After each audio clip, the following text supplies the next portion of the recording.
आमीन, हालेलुया।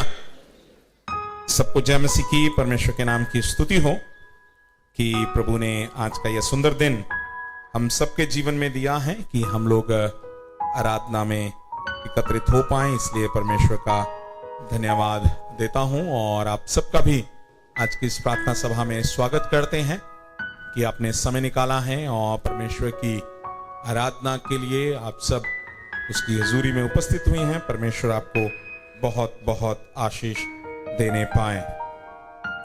हम लोग दानियल नबी की किताब से सीख रहे हैं और पिछले 3 हफ्ते पहले मैंने दानियल की किताब से सिखाना शुरू किया। और जो आप नए आए हैं, मैं चाहूँगा कि आप लोग हो सके तो एक बाइबल ज़रूर लें और उसे पढ़ें। परमेश्वर का वचन हमारे लिए जीवनदायक है और हमारे जीवन में जीवन को प्रदान करता है। इसलिए मैं परमेश्वर का धन्यवाद करता हूं। और दानियल नबी की किताब एक प्रॉफिटिकल बुक है, नबियों की किताब है, जो कि वर्तमान और भविष्य के बारे में हमें सिखाता है। और आज के वचन में 3 बातें हम लोग जो हैं सीखेंगे कि किस प्रकार से जो घमंड है वो हमारे को गिरा देता है। The deadly nature of sin of pride. घमंड एक पाप है और किस प्रकार से वो हमारे जीवन को गिरा देता है। और दूसरी बात, द इनएडुकेसी ऑफ सेकुलर विजडम। दुनियावी ज्ञान जो है वो संपूर्ण नहीं है, वो संपूर्ण नहीं है। इट इज इनएडुक्वेट, वो परिपूर्ण नहीं है। और तीसरी बात, seeing the hand of God in history। इतिहास में परमेश्वर किस प्रकार कार्य कर रहा है। हम परमेश्वर को इतिहास के द्वारा पहचान सकते हैं कि एक परमेश्वर है जो कि पूरे इतिहास को नियंत्रण में रखता है और इस संसार में होने वाली हर घटनाएं वो उसके विचार में है, उसके विचार के बाहर कुछ भी नहीं है। हम आएंगे 5 अध्याय, दानियल की किताब उसका 5 अध्याय। 4 अध्याय मैंने पिछले हफ्ते 3 अध्याय से किया था। 4 अध्याय और 5 अध्याय को साथ में लेना चाहता हूं। 4 अध्याय में जब आते हैं, वहां पर नबूकदनेस्सर राजा जो है उसके घमंड को वहां पर दिखाया गया और वहां पर परमेश्वर उसको एक स्वप्न को बता रहे हैं। और जिस प्रकार मैंने आखिरी बात कहा कि seeing God's hand in history, परमेश्वर के हाथ को हम इतिहास में देखते हैं, तो इन 4 और 5 अध्याय में हम उस बात को देखते हैं किस प्रकार परमेश्वर इतिहास के द्वारा कार्य करता है और इतिहास के द्वारा वो प्रूव करता है, वो साबित करता है कि वो परमेश्वर है, वो परमेश्वर जीवित परमेश्वर है। और 4 अध्याय में जो राजा नबूकदनेस्सर के बारे में हम शुरुआत से पढ़ते आ रहे हैं, वो एक दोबारा से एक स्वप्न को देखता है। और स्वप्न को देखता है कि एक पेड़ है, वो बहुत बड़ा है, बड़ा होता जा रहा है और उसमें बहुत प्रकार के फल लगे हैं। अचानक से एक परमेश्वर का व्यक्ति आता है और उस पेड़ को पूरा काट देता है। और काटने के बाद 7 साल तक वो वैसे ही पड़ा रहता है। और उसके बाद जो उसकी जो नीचे स्टंप बच गया है वो दोबारा से उगकर आता है। और जैसा वो स्वप्न था और स्वप्न का अर्थ बताने वाला और कोई भी नहीं, वो दानियल था, क्योंकि बाकी कोई उसके अर्थ को समझ नहीं सका और ना ही समझा सका। और इसलिए दानियल परमेश्वर के सामने प्रार्थना करके उसके अर्थ को पहचानता है और उसके अर्थ को पहचान के बताता है कि राजा जो है, तू अपने उस घमंड के कारण क्या होगा, एक दिन गिरा दिया जाएगा और जानवरों के संग जाएगा और जानवरों की तरह घास और जानवरों की तरह हरकत करेगा। और उसके बाद परमेश्वर 7 साल के बाद फिर से तुझे पुनः स्थापित करेगा। और वैसा ही होता है जैसा परमेश्वर का जन उसे बताता है। उसका घमंड वो इतना फूल जाता है और कहता है कि दुनिया में, आकाश के नीचे, संसार में कोई भी ऐसा राज्य नहीं है जितना कि महान राज्य उसका राज्य नबूकदनेस्सर का राज्य है। और उस घमंड ने उसको गिरा दिया। नीति वचन में एक आयत है, वो कहता है प्राइड गोज बिफोर फॉल। गिरावट से पहले क्या चलता है? घमंड चलता है। गिरावट से पहले क्या चलता है? घमंड चलता है। घमंड इंसान को परमेश्वर पसंद नहीं करता है। हमारे जीवन में कभी घमंड को स्थान ना दें।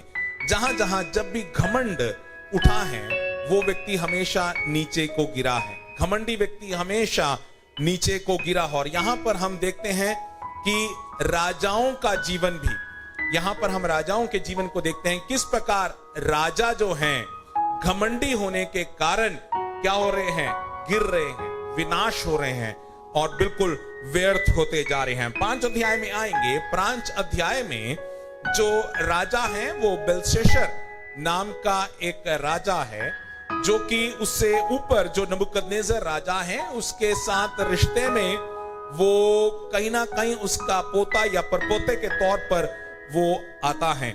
4 अध्याय और 5 अध्याय के बीच में लगभग 25 साल का गैप है और पहले अध्याय और 5वें अध्याय के बीच में लगभग 70 साल का गैप है। और ये पूरे इतिहास को दानियल देखता जा रहा है और इस इतिहास में वो जी रहा है। और आइए कुछ आयतों को पढ़ेंगे, फिर हम प्रार्थना करेंगे और उसके बाद वचन में और आगे की ओर जाएंगे। उसके 3 से लेकर 6 आयत को पढ़ें। हाँ जी, 5 अध्याय दानियल की किताब 5 अध्याय 3 से लेकर उसकी 6 आयत तक। तब जो सोने के पात्र यरूशलेम में परमेश्वर के भवन के मंदिर में से निकाले गए थे वे लाए गए और राजा अपने प्रधानों और रानियों और रखेलियों समेत उनमें पीने लगा। वे दाखमधु पी पीकर सोने, चांदी, पीतल, लोहे, काठ और पत्थर के देवताओं की स्तुति कर ही रहे थे कि उसी घड़ी मनुष्य के एक हाथ की सी कई उंगलियां निकलकर दीवट के सामने राजमंदिर की दीवार के चूने पर कुछ लिखने लगी और हाथ का जो भाग लिख रहा था वह राजा को दिखाई पड़ा। उसे देखकर राजा भयभीत हो गया और वह मन ही मन घबरा गया और उसकी कमर के जोड़ ढीले पड़ गए और कांपते कांपते उसके घुटने एक दूसरे से टकराने लगे। आइए हम अपनी आंखें बंद करें, हम एक क्षण प्रार्थना में जाएं कि प्रभु आपका वचन जीवित है और आप अपने वचन को भेजकर चंगा करते हैं। आज हमसे बातचीत करें। क्यों ना हम सब प्रार्थना करें कि प्रभु आज जो यहां से वचन बोला जाए ये प्रभु एक साधारण वचन के रूप पर हम ना लें, लेकिन पवित्र आत्मा हमसे बात करें, हमारी बुद्धि को प्रकाशित करें ताकि उस स्वर्गीय बातों को समझ सकें। हमारी बुद्धि संसार में सीमित है प्रभु, लेकिन उन बड़ी स्वर्गीय बातों को समझने के लिए हमें स्वर्गीय ज्ञान की जरूरत है और वो केवल पवित्र आत्मा हमें सिखा सकता है। प्रभु हम प्रार्थना करते हैं हमें से हर एक जन, मैं भी अपने आप को शामिल करता हूं कि पवित्र आत्मा हम पे होके बात करे और हमें सुनाए। मानुषिक आवाज को हम सुनना नहीं चाहते प्रभु, हम पवित्र आत्मा से सुनना चाहते हैं। आपका वचन जीवित है, क्रियाशील है। आज प्रत्येक जन से बात करें, यीशु के नाम से मांगते हैं, आमीन आमीन। यहां पर देखें कि यहां पर बेलशस्सर नाम का जो राजा है वो यहां पर आता है।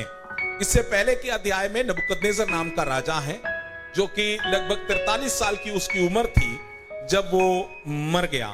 और उसके बाद उसका जो बेटा था, जो दूसरे राजा 25 अध्याय की 27 और 30 आयत में पढ़ते हैं, ईवल मरदोक, वो राजा बनता है। उन आयतों को पढ़ने की जरूरत नहीं है, मैं ग्रुप में इस अपने मैसेज को आज डाल दूंगा, तो आप लोग जरूर इन आयतों को निकाल कर पढ़ें ताकि आप परमेश्वर के वचन को और गहराई से समझ सकें। ये ईवल मरदोक जो था ये लगभग 2 साल राज्य करता है और उसके बाद जो उसका साला था वो नेरीगलेसर वो आता है और आकर इसको कत्ल करता है और वो उसके बाद राजा बन जाता है और वो लगभग 4 साल राज्य करता है और उसके बाद वो भी मर जाता है। और उसके बाद उसका बेटा आता है और वो भी लगभग 9 महीने काम करता है क्योंकि उसका दिमाग जो था मेंटली वो स्ट्रांग नहीं था और इसलिए वो बेबीलोन के लोग मिलकर उसको पथरवा कर उसको मार देते हैं। और उन पथरवा करने वालों में से एक जो उनके ग्रुप का व्यक्ति था नबोनीदास, वो राजा बन जाता है। और नबोनिदास राजा बनने के बाद यह हुआ कि जो मीडो पर्शियन हैं वो आकर उसको घेर लेते हैं, बाबिलोन को चारों तरफ से आकर घेर लेते हैं। तो नबोनिदास जो है वो वहां से डर कर भाग जाता है, वो शायद अरेबिया में भाग गया, या फिर दूसरी बात हो सकती है कि शायद वो मीडो पर्शियन से लड़ने के लिए वो बाहर चला गया। और जब वो चला जाता है तब उसका बेटा बेलशस्सर जो है वो एज अ रीजेंट किंग, जो कि सबऑर्डिनेट राजा के तौर पर वहां पर बाबिलोन में रहकर राज्य करता है।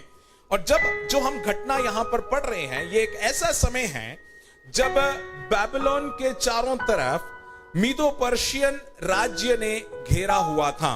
अब जिन लोगों को याद है, जो कि हमने दूसरे अध्याय से वचन को सुना था, वहां पर परमेश्वर ने नबूकदनेस्सर को एक बहुत बड़ी एक मूरत दिखाई, जिसका सिर सोने का था और उसकी छाती और हाथ चांदी के थे, जिसके जांग पीतल के थे और जिसके टांग लोहे के और पैर लोहे और मिट्टी के थे।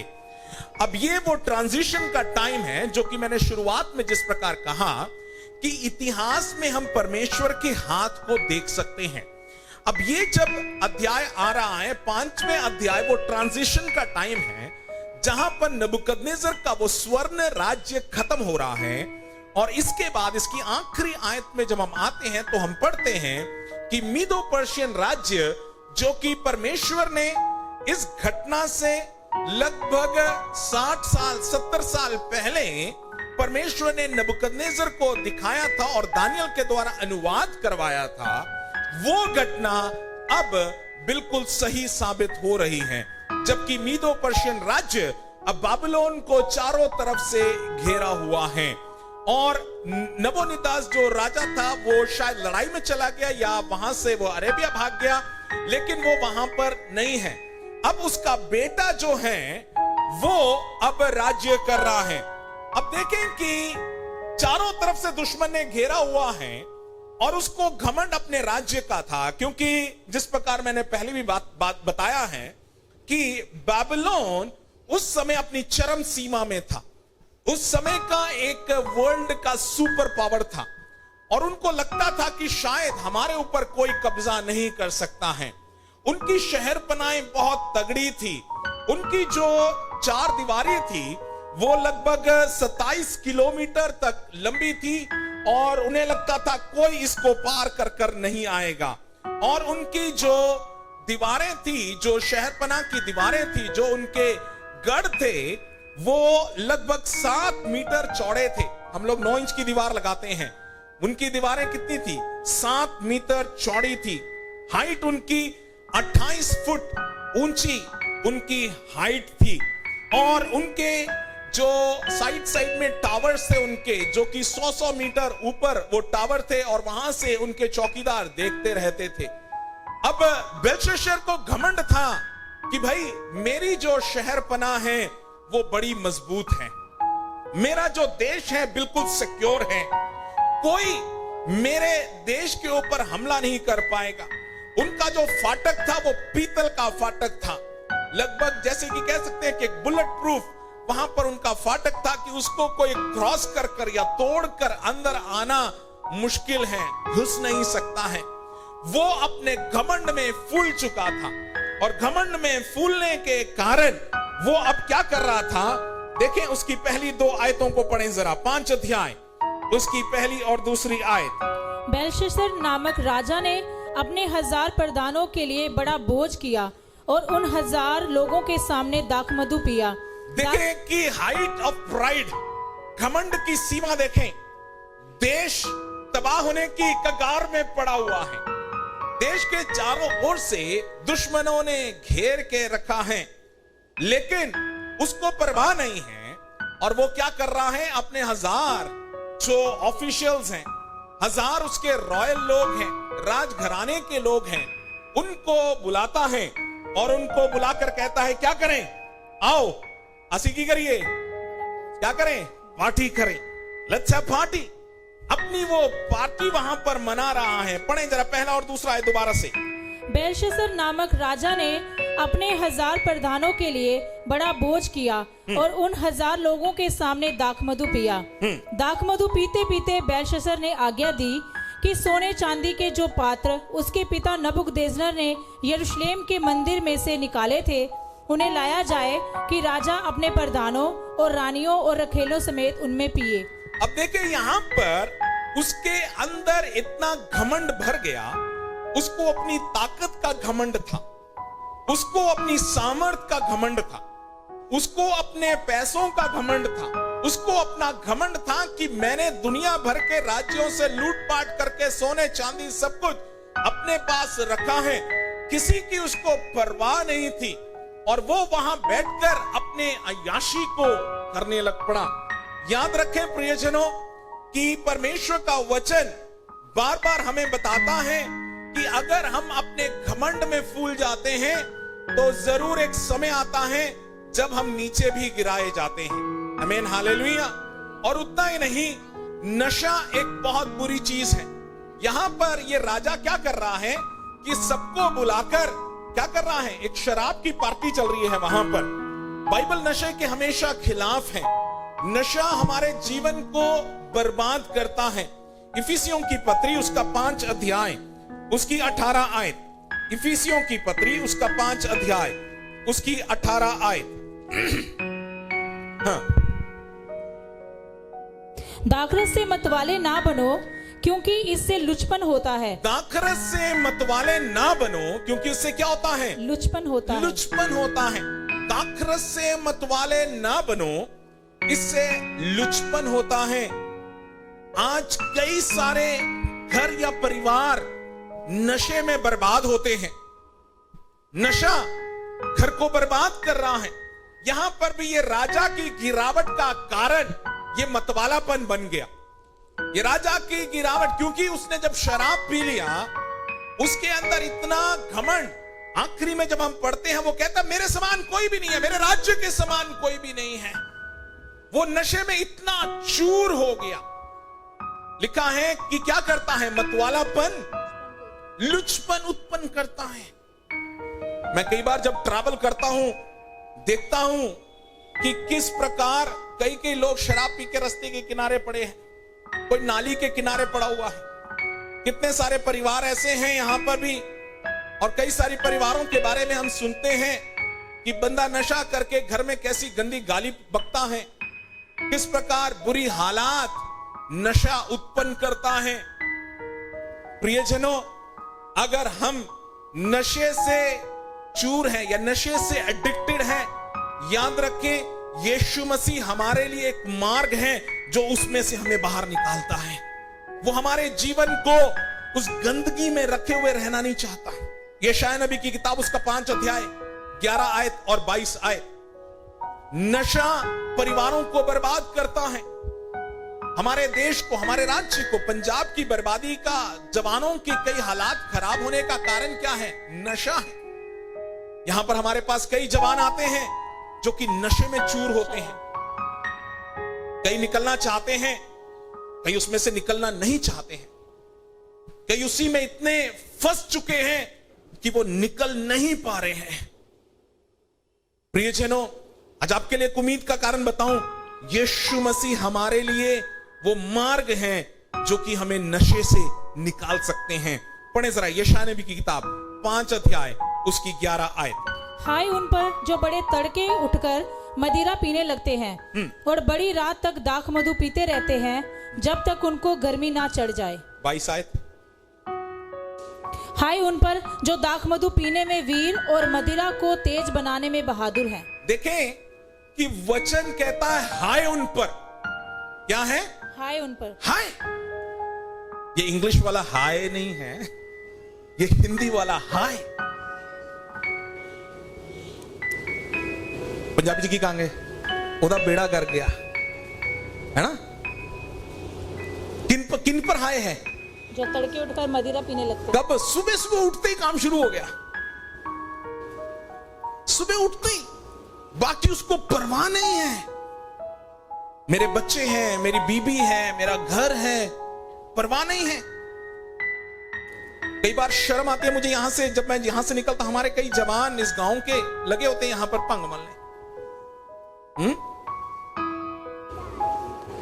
कुछ तो अपने जान पहचान के भी जब देखते हैं मुझे ऐसे झाड़ियों के पीछे छुप जाते हैं।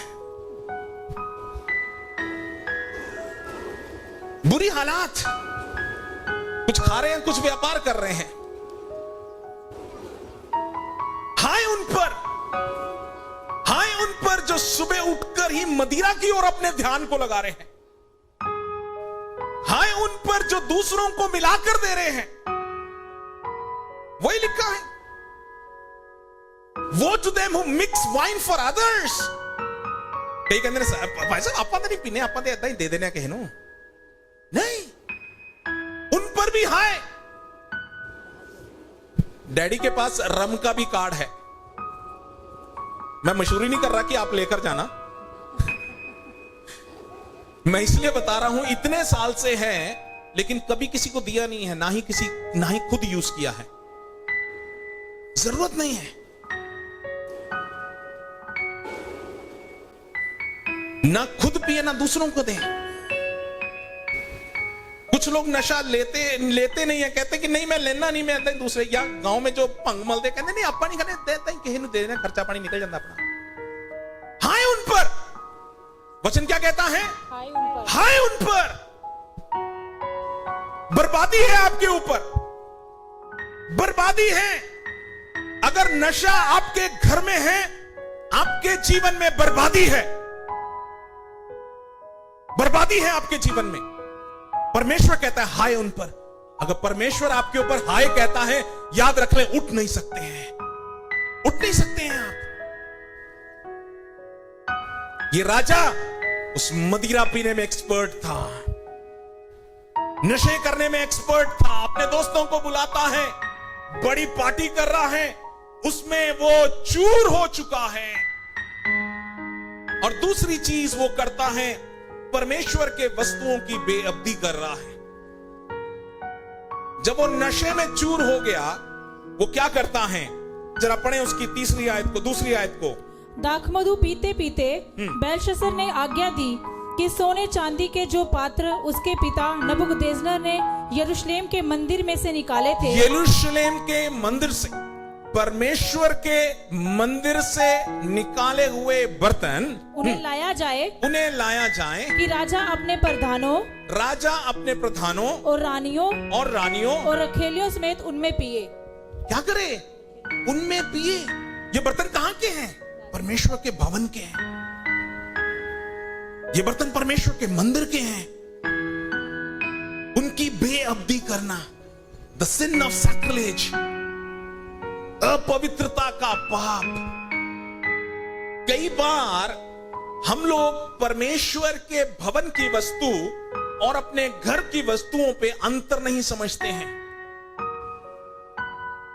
यहां पर ये राजा परमेश्वर के मंदिर के वस्तुओं को, इसका जो दादा था वो लूट कर लेकर गया। सोने की वस्तुएं, सोने के कटोरे, सोने के कप, सोने के बाउल्स, ये सब लेकर गया वो। अब जब ये नशे में चूर हैं, तब कहता उनको भी यहां लेके आओ। उन बर्तनों को, वो मंदिर के बर्तनों को लेकर, उनमें मैं पीना चाहता हूं, उनमें मैं पीना चाहता हूं। सोच के देखें, इंसान नशे में कितना चूर हो जाता है कि वो पवित्रता अपवित्रता के बीच में गैप भूल जाता है। आज सुबह भी साहिल प्रचार कर रहा था पवित्रता के बारे में। जब हम परमेश्वर के बच्चे हैं, हमें याद रखना है कि पवित्र जीवन जीना, वस्तुओं को पवित्र रखना। जौन सी वस्तुएं पवित्र की गई हैं, जौन सी वस्तुएं परमेश्वर के लिए, पंजाबी के जेड़ी वस्तुएं रब ने ठाकी गई ने, वो की है रब वास्ते ही यूज करो। उसको अपने लिए खराब ना करो। कई बार किसी ने मन्नत को मांगकर परमेश्वर के भवन में अगर कुछ दिया है, उन चीजों को हम अपने घर की वस्तु करके अगर इस्तेमाल करें, याद रखें वो बेअब्दी का पाप है, सिन ऑफ सैक्रिलेज। हम उसकी पवित्रता को कम कर रहे हैं। यहां पर वो कर रहा है ये व्यक्ति परमेश्वर के भवन के वस्तु है वो, उसके घर की ग्लास नहीं है वो, उसके घर का कप नहीं है वो। और उस परमेश्वर के भवन के कप को मंगाकर कहता इसमें मुझे डाल के दो, इसमें मेरे को पीना है। देख ले घमंड की सीमा, अहंकार की सीमा को देखें। प्रियजनों, आप और मैं अगर उस परमेश्वर को जानते हैं, उसकी पवित्रता को पहचाने और उसकी पवित्रता को मेंटेन करना है, उसका आदर करना बहुत जरूरी है, उसकी पवित्रता को बना के रखना बहुत जरूरी है। और जब हम ऐसा नहीं करते हैं, परमेश्वर बात करता है, परमेश्वर लिखता है, परमेश्वर हमसे बात करने वाला परमेश्वर। याद रखिए, जिस परमेश्वर की हम आराधना करते वो गूंगा बहरा नहीं है। हम जीवित परमेश्वर की आराधना करते हैं, वो मुर्दों में नहीं है। वो मारा गया, गाड़ा गया, तीसरे दिन मुर्दों में से जी उठा है। आमीन, हालेलुया। वो परमेश्वर मुर्दों में से जी उठा है। आमीन, हालेलुया। वो परमेश्वर जीवित है। यहां पर जब वो इस प्रकार की हरकत कर रहा था, परमेश्वर हस्तक्षेप कर रहा है। जब इस प्रकार की हरकत कर रहा था, परमेश्वर उसको स्मरण दिला रहा है कि there is a living God, एक जीवित परमेश्वर है। याद रखें, एक जीवित परमेश्वर है। परमेश्वर मुर्दों में नहीं है। वो हमारी एक एक हरकत के ऊपर नजर रखने वाला परमेश्वर है, हमारी एक एक बातों को सुनने वाला, एक एक प्रतिक्रियाओं को देखने वाला परमेश्वर है। आमीन, हालेलुया। पढ़े 5 आयत और 6 आयत। उसी घड़ी मनुष्य के हाथ की सी कई उंगलियां निकलकर दीवट के सामने राजमंदिर की दीवार के चूने पर कुछ लिखने लगी, और हाथ का जो भाग लिख रहा था वह राजा को दिखाई पड़ा। उसे देखकर राजा भयभीत हो गया और वह मन ही मन घबरा गया, और उसकी कमर के जोड़ ढीले पड़ गए, और कांपते कांपते उसके घुटने एक दूसरे से टकराने लगे। अब देखें, यहां पर जब वो इस प्रकार की हरकत कर रहा, जब वो घमंड में पूरा फूला हुआ था, जब वो परमेश्वर की चीजों की बेअब्दी कर रहा था, तब परमेश्वर हस्तक्षेप करता है और एक हाथ निकल कर आता है और वहां पर लिखना शुरू करता है। बाइबल में हम देखते हैं परमेश्वर का हाथ समय समय पर मनुष्य को लिखकर कुछ बहुत जरूरी बातों को बताता है। परमेश्वर मृतकों में नहीं है, परमेश्वर जीवित है। निर्गमन की किताब, व्यवस्था विवरण में जाएं। निर्गमन नहीं, व्यवस्था विवरण 9 अध्याय उसकी 10 आयत। और यहोवा ने मुझे अपने ही हाथ की लिखी हुई पत्थर की दोनों पट्टियों को सौंप दिया, और वे ही वचन जिन्हें यहोवा ने पर्वत के ऊपर आग के मध्य में से सभा के दिन तुमसे कहे थे, वे सब उन पर लिखे हुए थे। यहां पर देखें, परमेश्वर मूसा को पहाड़ के ऊपर लेकर जाता है और पहाड़ के ऊपर ले जाकर मूसा को अपने हाथ से लिखकर उन 10 आज्ञाओं की पट्टियों को दे रहा है। आमीन, हालेलुया। और इसलिए बाइबल में हम मूसा को एक डिफरेंट, एक बिल्कुल एक अलग व्यक्ति, जिसका परमेश्वर के साथ एक घनिष्ठ रिश्ता था, वैसा व्यक्ति देखते हैं। परमेश्वर खुद अपने हाथों से लिखकर दे रहा है। हमारे जीवन में जब आवश्यकताएं आती हैं, परमेश्वर हमें रिमाइंड करवाता है, परमेश्वर हस्तक्षेप करता है। यूहन्ना उसका 8 अध्याय उसकी 6 आयत। यूहन्ना उसका 8 अध्याय उसकी 6 आयत।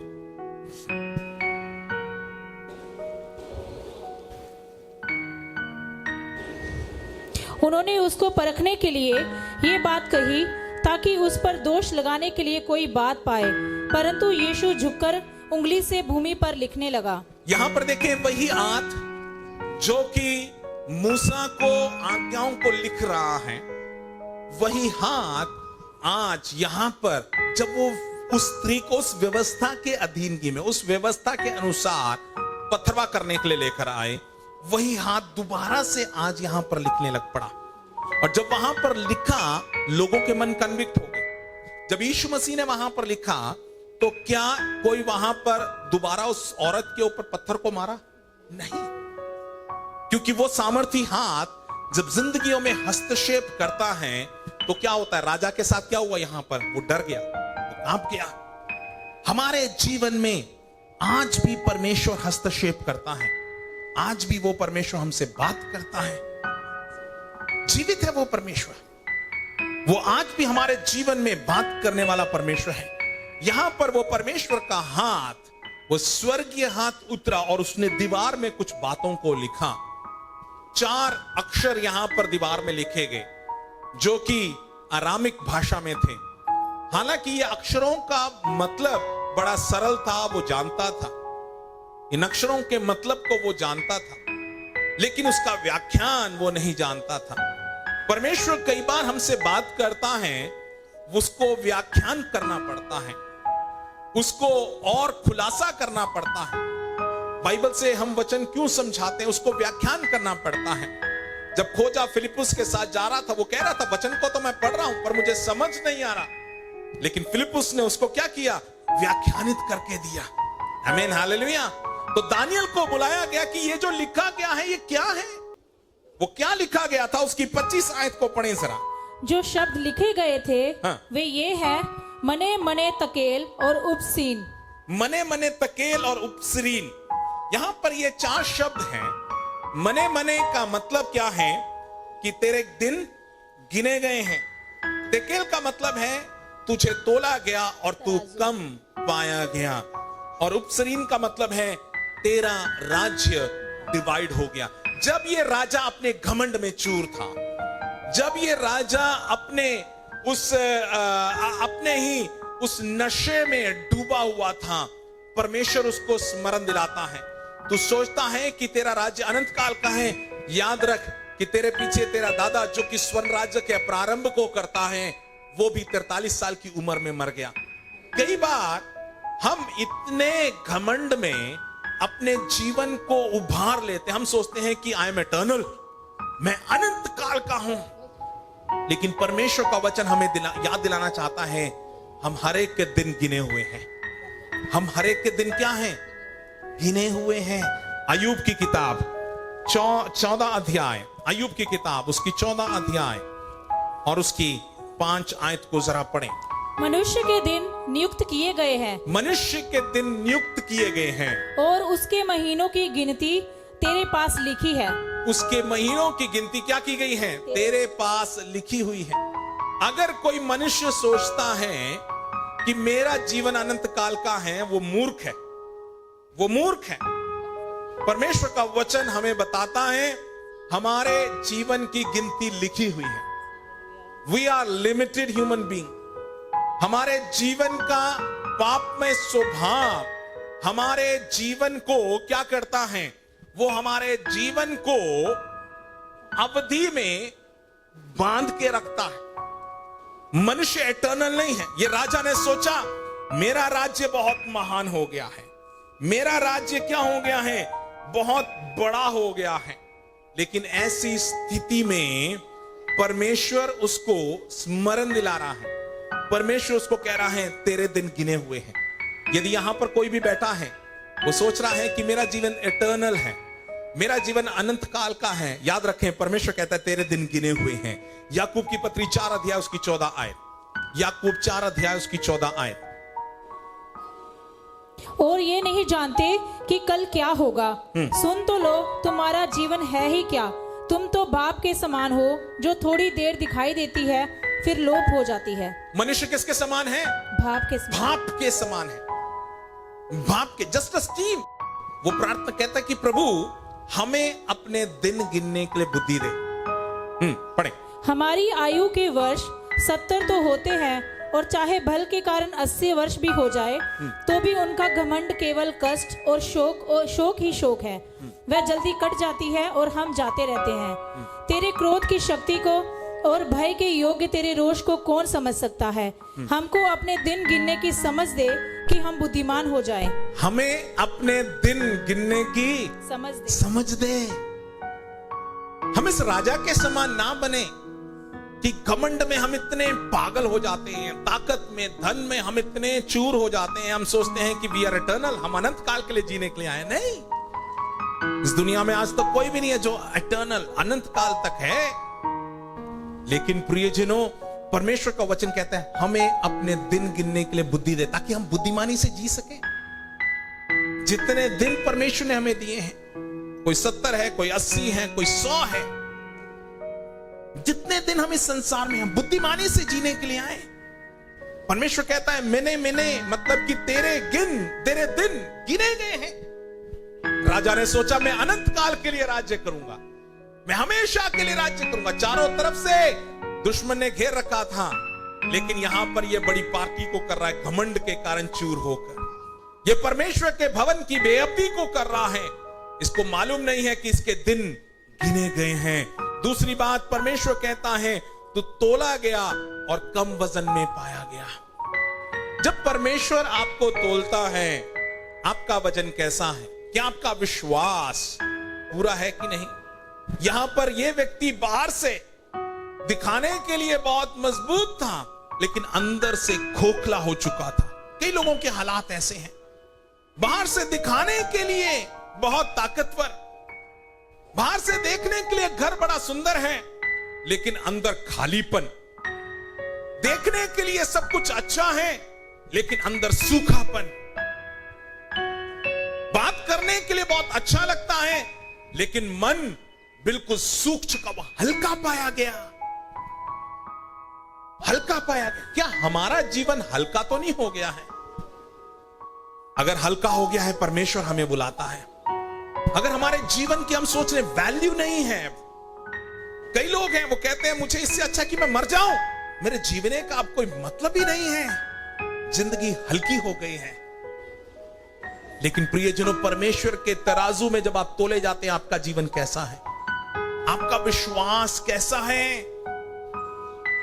अगर आपका विश्वास सही नहीं है, आज यीशु पे विश्वास करें, वो आपके वजन को लेवल करने वाला परमेश्वर है। आमीन, हालेलुया। वो आपके जीवन में जो हल्कापन है उसको हटा देता है। और लास्ट में वो कहता है उपसरीन, इसका मतलब तेरा राज्य डिवाइड कर दिया गया। आप उसकी 30 आयत को पढ़े जरा। उसी रात कसदियों का राजा बेलशस्सर मार डाला गया। उसी रात वो मार दिया गया। जिस रात को वो पार्टी कर रहा था, सोच रहा था कि मेरे राज्य के समान कोई और नहीं है, उसी रात वो मार दिया गया। और उसी रात जो 2 अध्याय में हम वो बड़ी मूर्ति को देखते हैं कि दूसरा हिस्सा चांदी का था, वो परमेश्वर इस इतिहास में पूरा कर रहा है। आमीन, हालेलुया। यहां पर देखें, उसका राज्य बट गया। अगर आप घमंड के साथ चलते हैं, याद रखें, आपका परिवार स्थिर नहीं रहेगा, आपका खानदान स्थिर नहीं रहेगा, आपकी पीढ़ियां स्थिर नहीं रहेंगी। अगर आप हल्के पाए जाते हैं, आपकी पीढ़ी बनी नहीं रहेगी। याद रखें, 1 पीढ़ी 2 पीढ़ी आएगी, खत्म हो जाएगा, उसके बाद पृथ्वी पर नाम नहीं रहेगा, क्या फायदा? और वही बात यहां पर हुआ। इतिहास में वो चैप्टर खत्म हो गया।